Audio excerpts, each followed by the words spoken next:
18 में मैं हूं विशाल और आप देख रहे हैं प्राइम नून एट 1।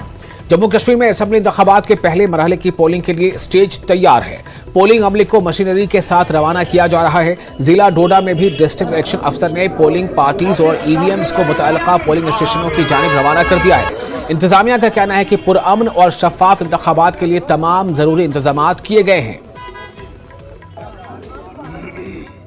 हम रिव्यू लेके आए हैं। हमारी जो AC-51 और AC-52 की गाड़ियों का डिस्पैच है बहुत स्मूथ हो रहा है। Zonal police officer, zonal magistrate और sector police officer, sector magistrate की निगरानी में जो पोलिंग पार्टीज़ हैं उनको DCRCs पे क्लब किया जा रहा है, जिसमें हमारे पोलिंग पर्सनल, हमारे CPF पर्सनल और पुलिस पर्सनल को इकट्ठा करके मैरिंग करवा के उनको EVMs दी जा रही है और उनको गाड़ियों में बिठा के रवाना किया जा रहा है। इसमें बताना चाहूँगा कि हमने प्रायोरिटाइज़ किया है जो हमारे दूर के इलाके हैं जहाँ पे वॉकिंग ज़्यादा है, जो दूर दराज है, उनको सबसे पहले छोड़ा जा रहा है। तो अभी तक हमारी तकरीबन 10-10 पोलिंग पार्टीज़ हर एक लोकेशन से निकल चुकी हैं ऑलरेडी और बाय 12 to 1 PM हमारी सारी गाड़ी डिस्पैच होंगी और बाय 4 to 5 PM हमारी सारी पोलिंग पार्टीज़ अपने अपनी पोलिंग लोकेशंस पे रहेंगी, जहां वो प्रॉपर सिक्योरिटी कवर में अपने अपने पोलिंग स्टेशन में रात को स्टे करेंगी।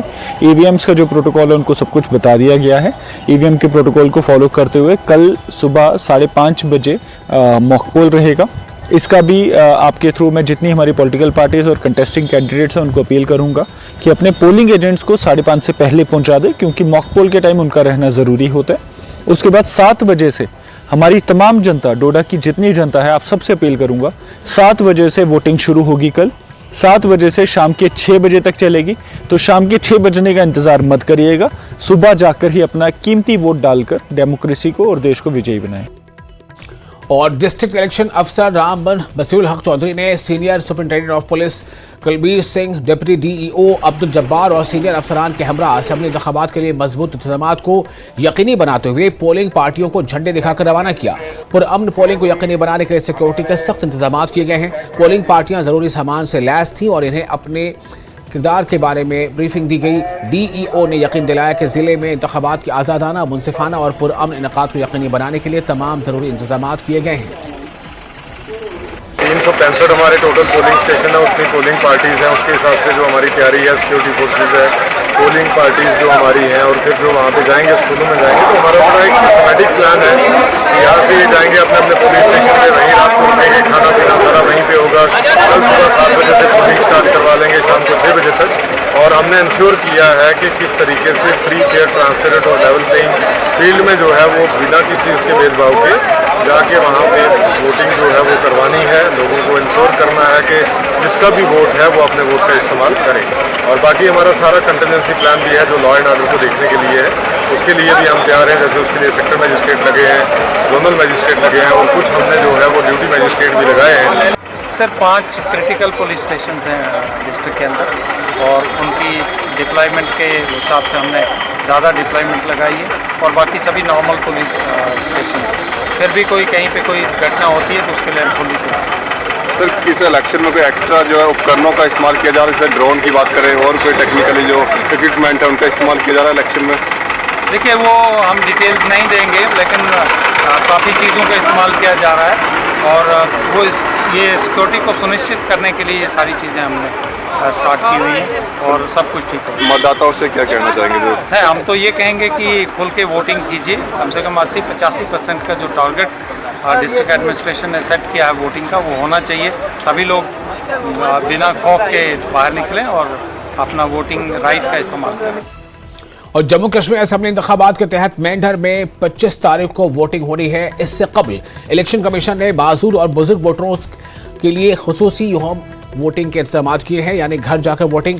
मेंढर के RO इमरान रशीद ने बताया कि मेंढर सब डिवीजन में कुल 764 माजूर और बुजुर्ग वोटर्स हैं, जिनकी घर घर वोटिंग कल होगी।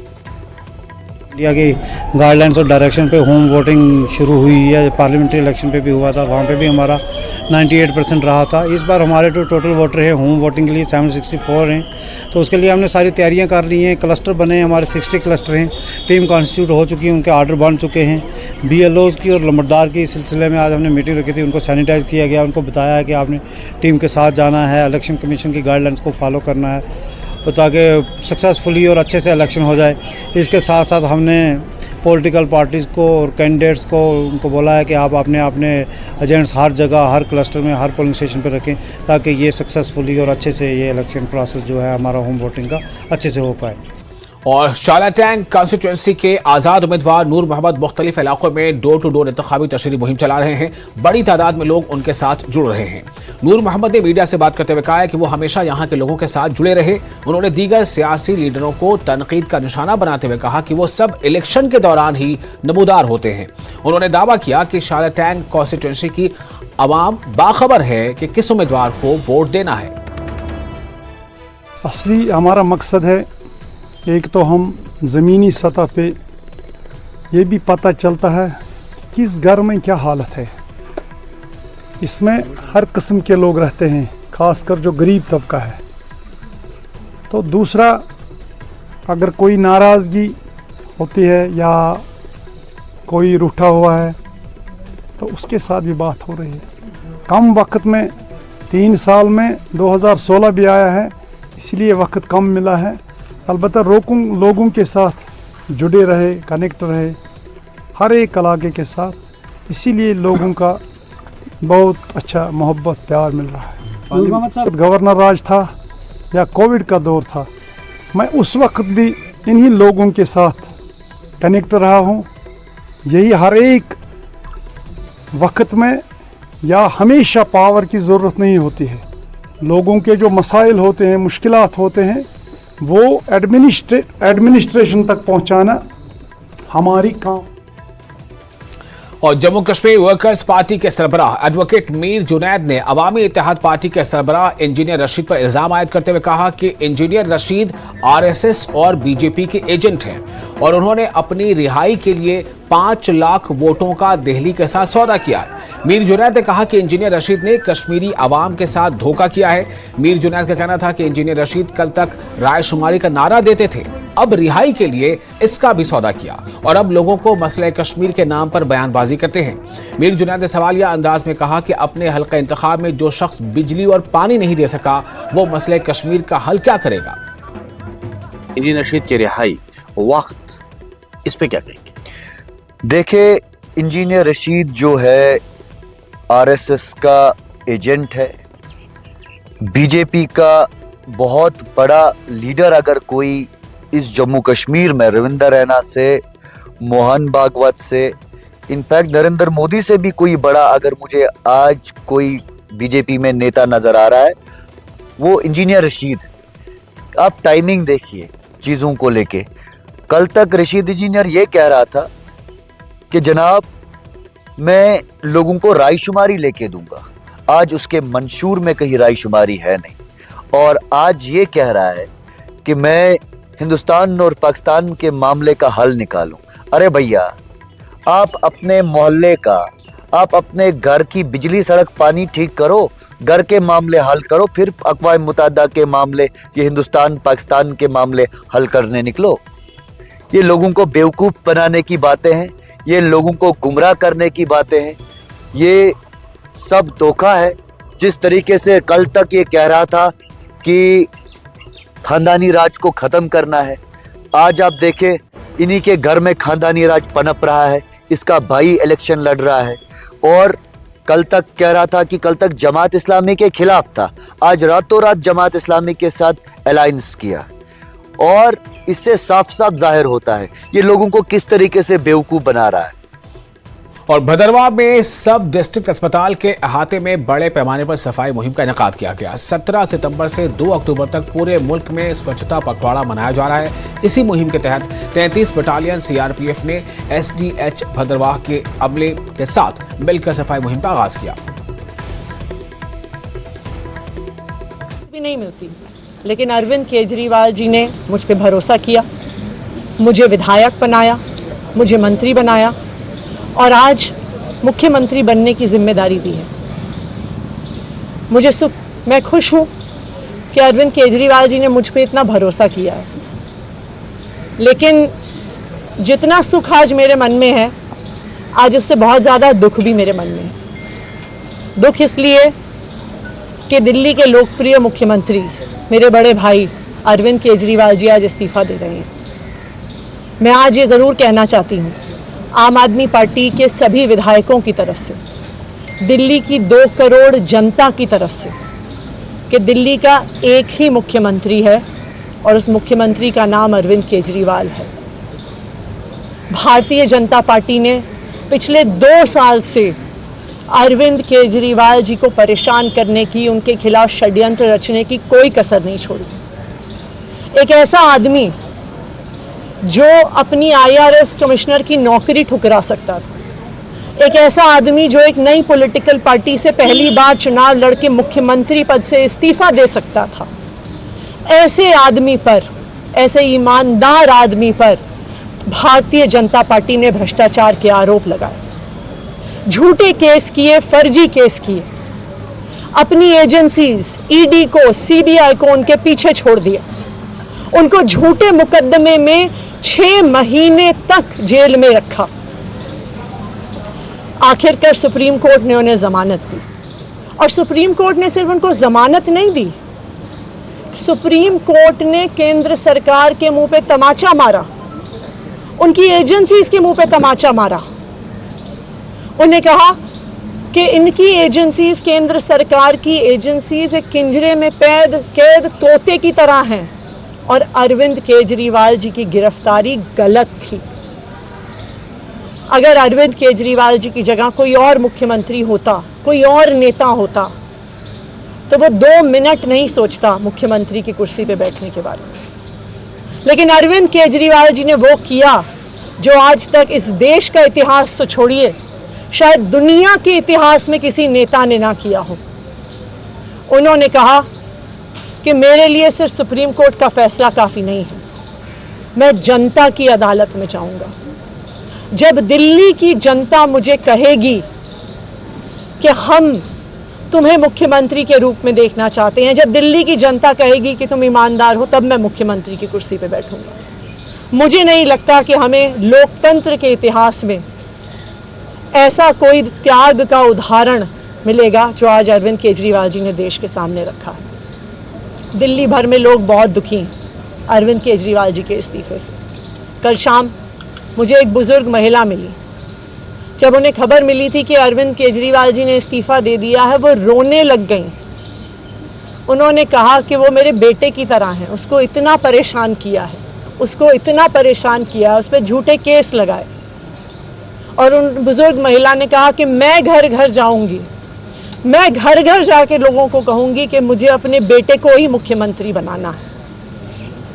तो आज सभी दिल्ली वाले ये प्रण ले रहे हैं, सभी दिल्ली वाले इतने गुस्सा हैं, भारतीय जनता पार्टी के षड्यंत्र से नाराज हैं और अपने बेटे, अपने भाई अरविंद केजरीवाल जी को फिर से दिल्ली का मुख्यमंत्री देखना चाहते हैं। क्यों देखना चाहते हैं दिल्ली वाले अरविंद केजरीवाल जी को फिर से मुख्यमंत्री? क्योंकि उन्हें पता है कि अरविंद केजरीवाल ही ऐसे ईमानदार मुख्यमंत्री हैं जिनकी वजह से उन्हें फ्री बिजली मिली। उन्हें पता है कि अगर अरविंद केजरीवाल जैसे ईमानदार व्यक्ति मुख्यमंत्री नहीं रहे तो उनको फ्री बिजली मिलनी बंद हो जाएगी। उन्हें पता है कि अरविंद केजरीवाल जैसे ईमानदार व्यक्ति अगर मुख्यमंत्री नहीं रहे तो उनके बच्चों के सरकारी स्कूल बदहाल हो जाएंगे। उनको पता है कि अरविंद केजरीवाल जैसे ईमानदार व्यक्ति अगर मुख्यमंत्री नहीं रहे तो जो अस्पतालों में, सरकारी अस्पतालों में अच्छा इलाज मिलता है, मुफ्त दवाइयां मिलती हैं, वो बंद हो जाएंगी। उन्हें पता है कि अगर अरविंद केजरीवाल जी मुख्यमंत्री नहीं रहे तो मोहल्ला क्लिनिक बंद हो जाएगी। अरविंद केजरीवाल मुख्यमंत्री नहीं रहे तो दिल्ली में महिलाओं की फ्री बस यात्रा बंद हो जाएगी, बुजुर्गों की तीर्थ यात्रा बंद हो जाएगी। क्योंकि उन्होंने देखा है कि भारतीय जनता पार्टी की 22 राज्यों में सरकार है, किसी एक राज्य में भी वो फ्री बिजली, अच्छे स्कूल, अच्छे अस्पताल, मोहल्ला क्लिनिक, फ्री बस यात्रा नहीं दे पाते हैं। और एक ईमानदार अरविंद केजरीवाल है जो दिल्ली के लोगों को इतना कुछ देता है। तो दिल्ली के लोग, आम आदमी पार्टी के विधायक और मैं अगले कुछ महीनों तक, चुनाव तक मुख्यमंत्री होने के नाते अब एक ही उद्देश्य से काम करेंगे कि हमें अरविंद केजरीवाल जी को फिर से दिल्ली का मुख्यमंत्री बनाना है। जब तक मैं इस बड़ी जिम्मेदारी को संभाल रही हूं, मेरा एक ही मकसद रहेगा। मुझे पता है कि भारतीय जनता पार्टी अपने LG साहब के थ्रू दिल्ली वालों के खिलाफ षड्यंत्र रचेगी। मुझे पता है कि वो दिल्ली वालों की फ्री बिजली रोकने की कोशिश करेंगे। मुझे पता है वो दिल्ली वालों के अस्पताल में फ्री दवाइयां रोकने की कोशिश करेंगे। मुझे पता है वो मोहल्ला क्लिनिक बंद करने की कोशिश करेंगे। मुझे पता है वो सरकारी स्कूलों को खराब करने की कोशिश करेंगे।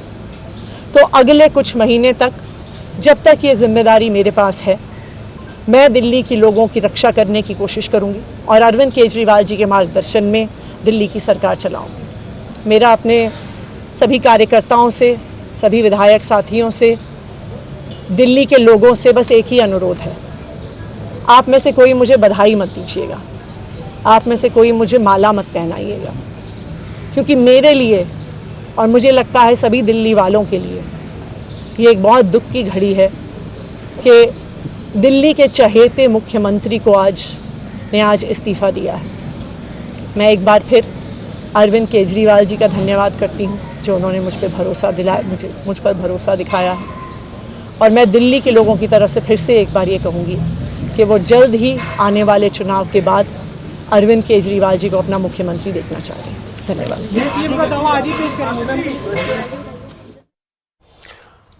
तो आप देख रहे थे इस वक्त आतिशी मलिना, इन्होंने प्रेस कॉन्फ्रेंस की, मीडिया से बात की। चूंकि इनका नाम विधायक दल के नेता के तौर पर लिया गया, उसे फाइनल किया गया और अब वो आतिशी जो है वो दिल्ली की अगली सीएम बनने जा रही है। और इस बात को लेकर उन्होंने अरविंद केजरीवाल की जहां एक तरफ उन्हें ये कहा है कि उन्हें धन्यवाद देती हूं और उनका बहुत आभार कि उन्होंने मुझे भरोसा जताया, वही साथ ही साथ ये भी कहा है कि दरअसल जहां मुझे खुशी है उससे ज़्यादा दुख भी है कि अरविंद केजरीवाल जो है इस्तीफा दे रहे हैं सीएम के पद से। तो जो आज इसके बाद जो इसके आगे खबर वो ये है कि अब सीएम जो फिलहाल अभी अरविंद केजरीवाल है वो एलजी से मुलाकात करेंगे और वहाँ जाकर नए सीएम के तौर पर आतिशी का नाम जो है सौंपेंगे। तो यहां पर रुकेंगे फिलहाल छोटे से ब्रेक के लिए। ब्रेक के बाद खबरों का सिलसिला जारी रहेगा।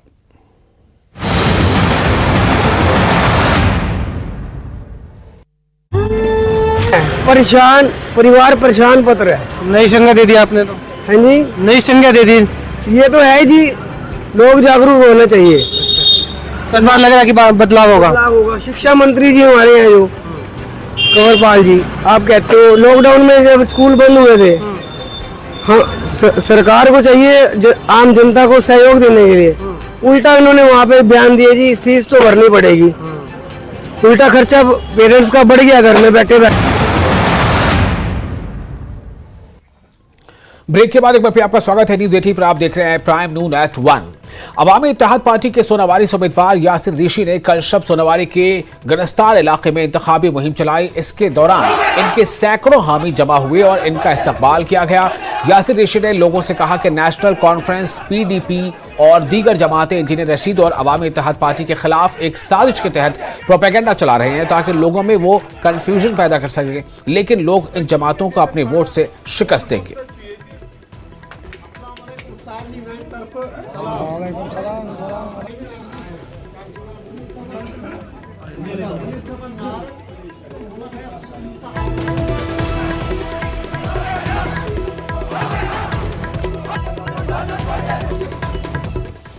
और बिश्ना से कांग्रेस के उम्मीदवार नीरज कुंदन ने इंतखाबी मुहिम को जारी रखते हुए अरनिया के गांव चना का दौरा किया और लोगों से उनकी हिमायत में वोट मांगे।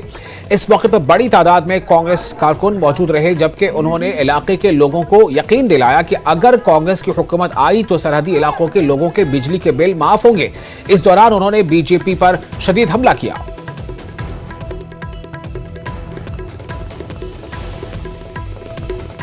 और मेंढर में दावत इस्लामी की जानिब से पैगंबर इस्लाम हज़रत मोहम्मद सल्लल्लाहु अलैहि वसल्लम की विलादत बासआदत की मुनासबत से ईद मिलादुन नबी की तक़रीब सईद नहायत ही अक़ीदत व एहतराम और तुज़्को एहतशाम के साथ मनाई गई। इस मौके पर छोटे शाह दरगाह से एक जुलूस बरामद हुआ जिसमें बड़ी तादाद में अक़ीदतमंदों ने शिरकत की, जबकि जुलूस बाजार से चक्कर लगाकर डक्के मस्जिद में जाकर इख्तिताम पजीर हुआ। तक़रीब उलमाए कराम ने पैगंबर इस्लाम की ज़िंदगी के मुख्तलिफ कोशों पर रोशनी डाली।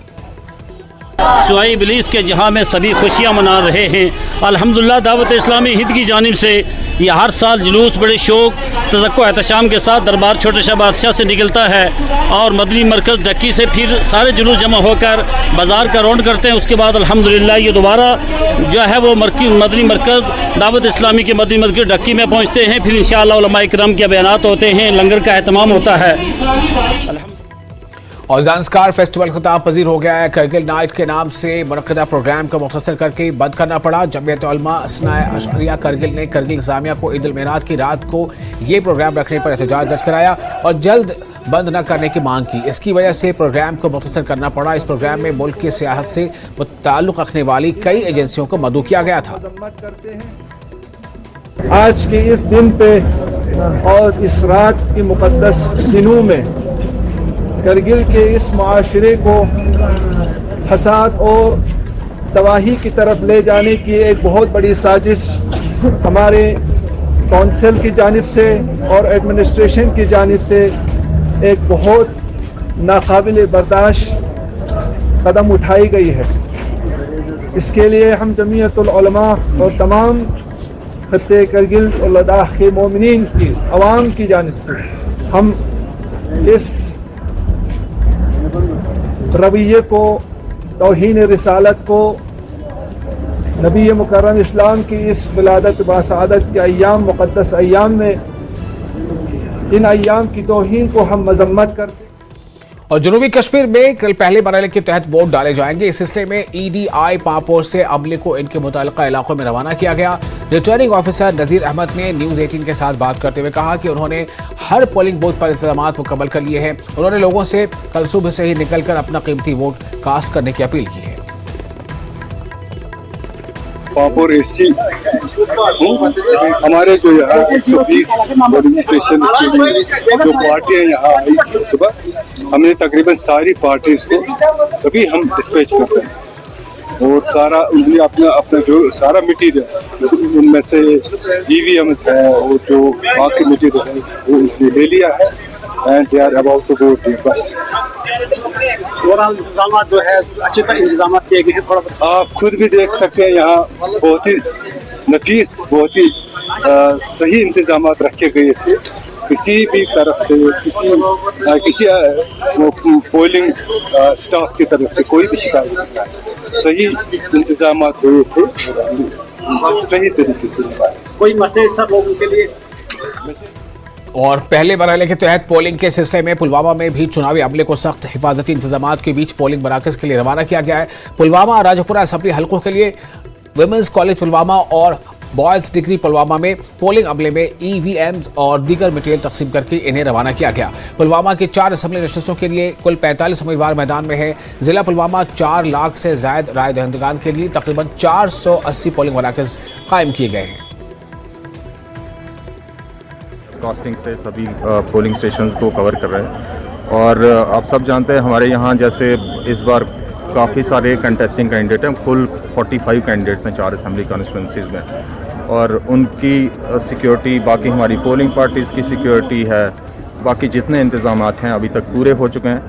और मैं एज़ डिस्ट्रिक्ट इलेक्शन ऑफिसर ज़िला पुलवामा की आवाम ख़ास तौर से जो हमारे इलेक्टर्स हैं 18 साल से ऊपर, उनको ये अपील करता हूँ कि कल जो है हमारा एक जो डेमोक्रेसी का एक फेस्टिवल है उसको मनाने के लिए अपने अपने पोलिंग स्टेशन पे आएँ और अपना जो वोट का हक है उसको।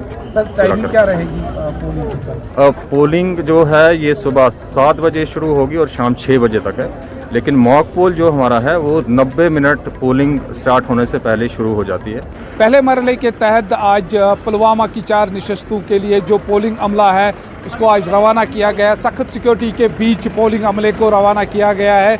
ज़िला पुलवामा में अगर हम बात करें तो 4 लाख के करीब जो राय दहिंदगान है उसके लिए 480 जो है पोलिंग मराकज़ कायम किए गए, जिसमें जो 16 मराकज़ ऐसे हैं पोलिंग मरकज़ जो खुसूसी पोलिंग मराकज़ रहेंगे यहाँ पर। तो सुबह 7 बजे यहाँ पर कल वोटिंग होगी, तकरीबन 6 बजे तक, शाम 6 बजे तक वो वोटिंग रहेंगी। और जो ज़िला चुनाव अफसर है उन्होंने कहा कि इस हवाले से उन्होंने तमाम इंतजामात को आज हतमी शक्ल दी है। बिलाल खान, न्यूज़ 18। और जम्मू कश्मीर में असेंबली इंतखाबात के पहले मरहले के लिए वोटिंग कल होगी। इस हवाले से शोपियां में पोलिंग अमले को उनके मुतल्लिका पोलिंग स्टेशनों पर रवाना किया गया है। तमाम इंतजाम मुकम्मल किए गए हैं।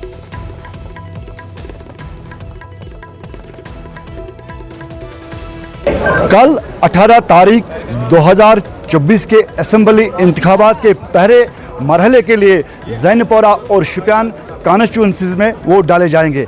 ऐसे में ज़िला शुपियान में सुबह से ही ये प्रक्रिया जारी है। जितने भी पोलिंग स्टाफ है और अपने अपने पोलिंग स्टेशन की तरफ रवाना हो रहे। कड़ी सिक्योरिटी के बीच यहाँ पे सबकी यानी कि एसएसपी के निगरानी में सारी पुलिस टीम, एएसपी की निगरानी में यानी कि जितने भी फोर्सेज, आर्मी, सीआरपीएफ या आईटीबी फोर्स, यानी कि बड़े सिक्योरिटी के कड़े इंतजाम के बीच में तमाम पोलिंग अमला को यहाँ से रवाना किया जाता है। तो यही उम्मीद करते हैं कि जो सबसे संवेदनशील ज़िला माना जाता है सिक्योरिटी के लिहाज से शुपियान, तो उसको किसी की तरफ यहाँ पे कोई प्रॉब्लम ना हो। तो इसीलिए तमाम सिक्योरिटी के इंतजाम बंदोबस्त अच्छी तरीके से किए गए हैं। तो हर पोलिंग स्टेशन के लिए अमला यहाँ पे रवाना किया जाए। आप देख सकते हैं, फिर एक बार दिखाना चाहेंगे यहाँ पे एसएसपी शुपियान की निगरानी में तमाम पुलिस फोर्स जो इस पर लगी है और तमाम गाड़ियों को सीरियल वाइज छोड़ रहे हैं ताकि किसी भी तरह कोई परेशानी ना हो।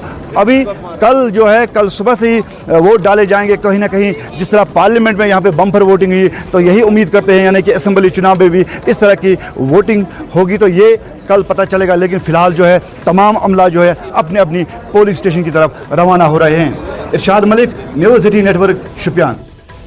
और इसके साथ ही इस बुलेटिन में फिलहाल इतना, लेकिन न्यूज़ 18 जे के लिए लगातार बड़ी और अहम खबरों का सिलसिला जारी रहेगा।